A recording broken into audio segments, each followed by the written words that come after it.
Dia voalohany teny namany aloha dia misaotra ny vahoaka malagasy rehetra fa indrindrindrindra reo zay nanome ny fitokisana amin'ny tenako zay mifidy ny laharana fahatelo ambin'ny folo zany. Fa misaotra ihany koa an'ireo olom-pirenena rehetra na ny fanadidiny zay nandray anjara ka nifidy tamin'iny fifidianana fidinana voalohany iny. Ny zavatra tsapa sy ny zavatra hita dia maro ny zavatra tsotsomombana, maro ny zavatra tsy lavorary teo amin'ny fanatotosana indrindra amin'ny fikirakirana ny voka-pifidianana. Rehatsika teo no valim-pifidianana avoakan'ny HCC fa misy zany reo birao fandatsaham-bato misy 330 amby zato na 133 zay nitondrana ny fanitsiny.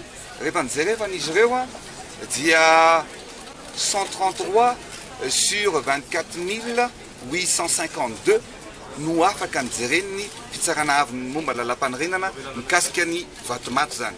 Ny vatomaty zany dia hita fa misy teo eo amin'ny 2500 teo eo ny vaton'ny candidat numéro 13 na ny vatoko zay nivonona zay natao vatomaty nefa nareniny. Ny zavatra hita zany tsy voarina daholo reny zavatra rehetrarehetra reny. Ny zavatra takitsika dia fifidianana madio, fifidianana mangarahara. Ka zao ny fepetrapetratsika rehefa hiditra amin'ny fiodinana faharoatsika matoa matsy ny tena milatsaka ovidiny dia vonona niatrika ny fisedrana amin'ny fifidianana zany na ny fifidianany vahoaka malagasy. Ka ny zavatra takina dia zao fepetra voalohany tokony raisina dia ny ratsy mandraika ny CENI hatreo amin'ny ivon'ny SRMV dia ametraka olona izay.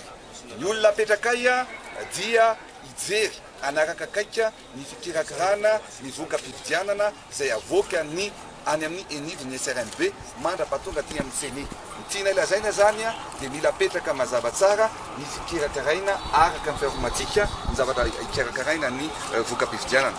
Matoa zay milatsaka dia vonona ny andresy, matoa zay milatsaka dia vonona ny anavitra ny firenena. Ka eto manao antso avy ny olom-pirenena rehetrarehetra ianao anareo rehetra zay mbola tsy nandray anjara, mbola tsy tary zao fa tonga amin'ny fotoana anavotatsika ny Madagasikara mandraisa anjara amin'ny fifidianana ho avy zao. Andresy lahatra ny malagasy rehetra ary koa misokatra sy manome tanana. Raiso ny tanako anareo rehetrarehetra zay mbola tsy resy lahatra ndeotsika ifanome tanana anavitra any Madagasikara.